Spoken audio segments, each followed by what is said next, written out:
दोस्तों, Pakistan super league के पहले मैच में ही ड्रामा देखने को मिला। क्या ड्रामा सामने आया है? अगर आप पाकिस्तान सुपर लीग के तमाम मैचेस देखना चाहते हो और आप तमाम मैचों की तफसीलात जानना चाहते हो तो आप इस वीडियो को आखिर तक लाजमी देखें। इस वीडियो को लाइक करें और इस वीडियो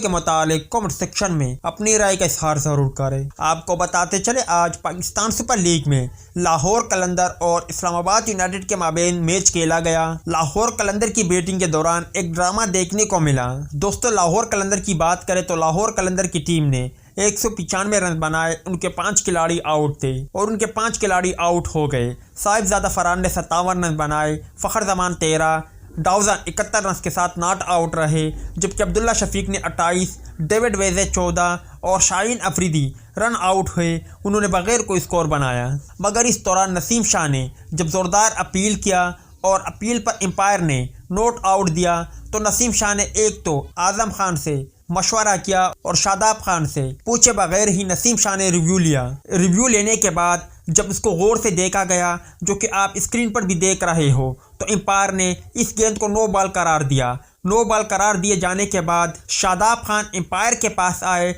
उन्हें कहा कि भाई ये किस तरह की नो बॉल है, तो एम्पायर ने शादाब खान को समझाया, जिसके बाद शादाब खान मायूसी के आलम में एम्पायर को छोड़कर चले गए।